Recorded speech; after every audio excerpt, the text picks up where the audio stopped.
Efesus pasal 2. Semuanya adalah kasih karunia. Kamu dahulu sudah mati karena pelanggaran-pelanggaran dan dosa-dosamu.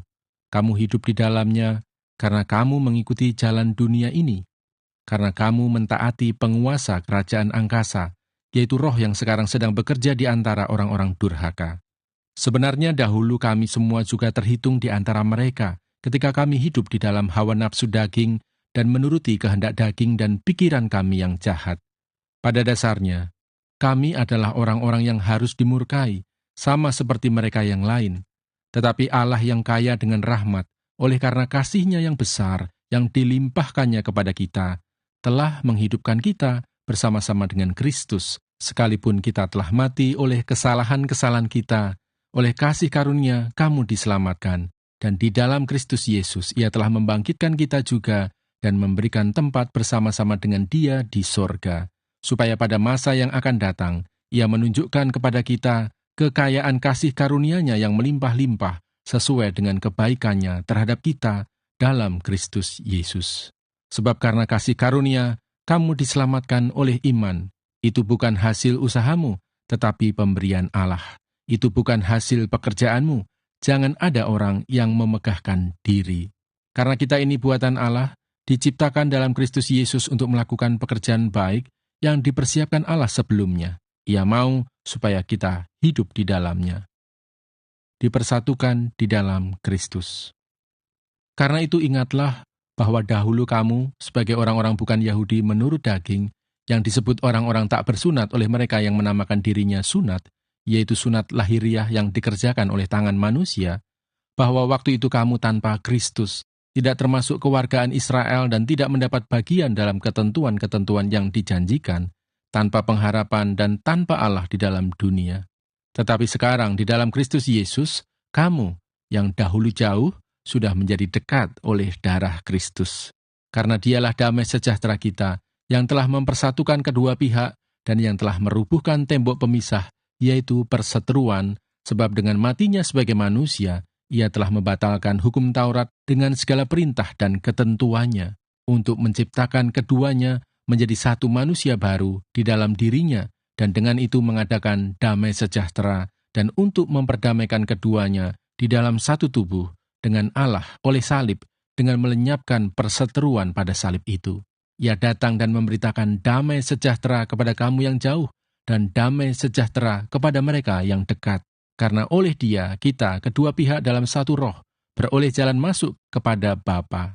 Demikianlah kamu bukan lagi orang asing dan pendatang, melainkan kawan sewarga dari orang-orang kudus dan anggota-anggota keluarga Allah, yang dibangun di atas dasar para rasul dan para nabi, dengan Kristus Yesus sebagai batu penjuru. Di dalam Dia, tumbuh seluruh bangunan, rapi tersusun, menjadi bait Allah yang kudus di dalam Tuhan. Di dalam Dia, kamu juga turut dibangunkan menjadi tempat kediaman Allah di dalam Roh. Efesus pasal 3. Rahasia panggilan orang-orang bukan Yahudi. Itulah sebabnya aku ini, Paulus, orang yang dipenjarakan karena Kristus Yesus untuk kamu orang-orang yang tidak mengenal Allah. Memang kamu telah mendengar tentang tugas penyelenggaraan kasih karunia Allah yang dipercayakan kepadaku karena kamu, yaitu bagaimana rahasianya dinyatakan kepadaku dengan wahyu, seperti yang telah kutulis di atas dengan singkat. Apabila kamu membacanya, kamu dapat mengetahui daripadanya pengertianku akan rahasia Kristus, yang pada zaman angkatan-angkatan dahulu tidak diberitakan kepada anak-anak manusia, tetapi yang sekarang dinyatakan di dalam Roh kepada rasul-rasul dan nabi-nabinya yang kudus, yaitu bahwa orang-orang bukan Yahudi, karena berita Injil, turut menjadi ahli-ahli waris dan anggota-anggota tubuh dan peserta dalam janji yang diberikan dalam Kristus Yesus. Dari Injil itu aku telah menjadi pelayannya menurut pemberian kasih karunia Allah, yang dianugerahkan kepadaku sesuai dengan pengerjaan kuasa-Nya.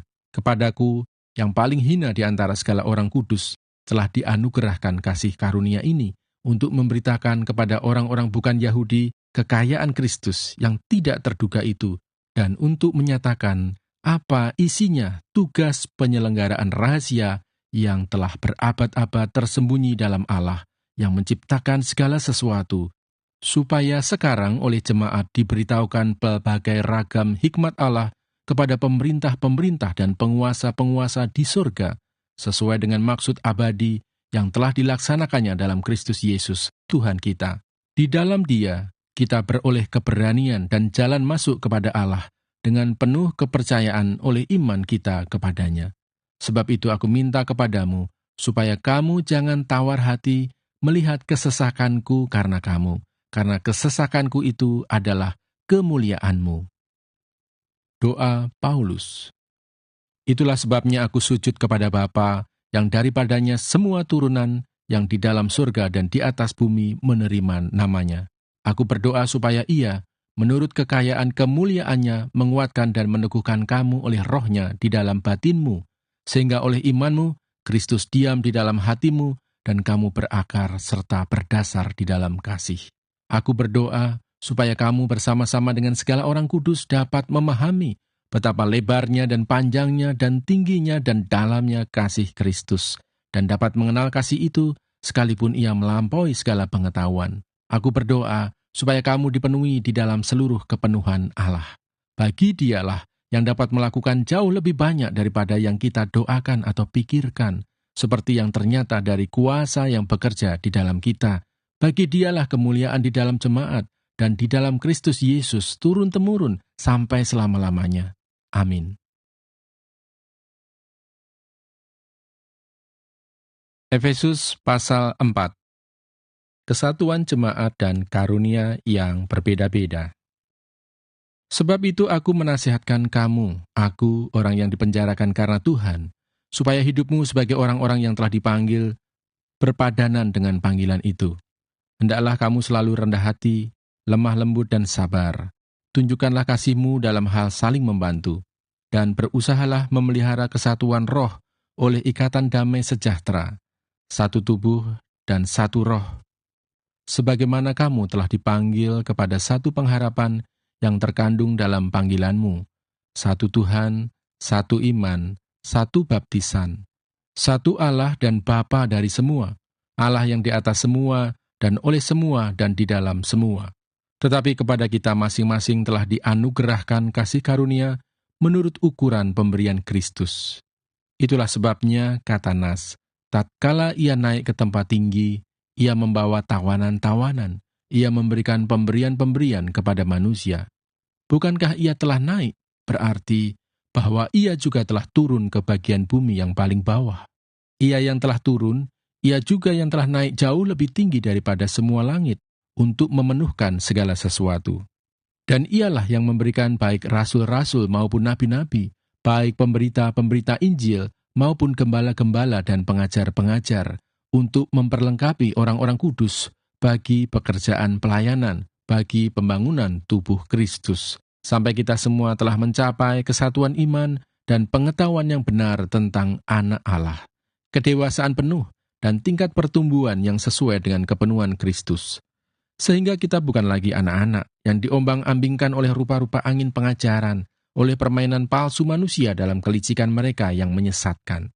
Tetapi dengan teguh berpegang kepada kebenaran, di dalam kasih, kita bertumbuh di dalam segala hal ke arah Dia, Kristus yang adalah kepala. Daripadanyalah seluruh tubuh yang rapi tersusun dan diikat menjadi satu oleh pelayanan semua bagiannya, sesuai dengan kadar pekerjaan tiap-tiap anggota, menerima pertumbuhannya dan membangun dirinya dalam kasih. Manusia baru. Sebab itu kukatakan dan kutegaskan ini kepadamu di dalam Tuhan. Jangan hidup lagi sama seperti orang-orang yang tidak mengenal Allah dengan pikirannya yang sia-sia dan pengertiannya yang gelap, jauh dari hidup persekutuan dengan Allah, karena kebodohan yang ada di dalam mereka dan karena kedegilan hati mereka. Perasaan mereka telah tumpul, sehingga mereka menyerahkan diri kepada hawa nafsu dan mengerjakan dengan serakah segala macam kecemaran. Tetapi kamu bukan demikian. Kamu telah belajar mengenal Kristus, karena kamu telah mendengar tentang Dia dan menerima pengajaran di dalam Dia menurut kebenaran yang nyata dalam Yesus, yaitu bahwa kamu, berhubung dengan kehidupan kamu yang dahulu, harus menanggalkan manusia lama yang menemui kebinasaannya oleh nafsunya yang menyesatkan, supaya kamu dibaharui di dalam roh dan pikiranmu, dan mengenakan manusia baru yang telah diciptakan menurut kehendak Allah di dalam kebenaran dan kekudusan yang sesungguhnya. Karena itu buanglah dusta dan berkatalah benar seorang kepada yang lain, karena kita adalah sesama anggota. Apabila kamu menjadi marah, janganlah kamu berbuat dosa. Janganlah matahari terbenam sebelum padam amarahmu, dan janganlah beri kesempatan kepada iblis. Orang yang mencuri, janganlah ia mencuri lagi, tetapi baiklah ia bekerja keras dan melakukan pekerjaan yang baik dengan tangannya sendiri, supaya ia dapat membagikan sesuatu kepada orang yang berkekurangan. Janganlah ada perkataan kotor keluar dari mulutmu, tetapi pakailah perkataan yang baik untuk membangun di mana perlu, supaya mereka yang mendengarnya beroleh kasih karunia. Dan janganlah kamu mendukakan Roh Kudus Allah, yang telah memeteraikan kamu menjelang hari penyelamatan. Segala kepahitan, kegeraman, kemarahan, pertikaian, dan fitnah hendaklah dibuang dari antara kamu, demikian pula segala kejahatan. Tetapi hendaklah kamu ramah seorang terhadap yang lain, penuh kasih mesra dan saling mengampuni, sebagaimana Allah di dalam Kristus telah mengampuni kamu.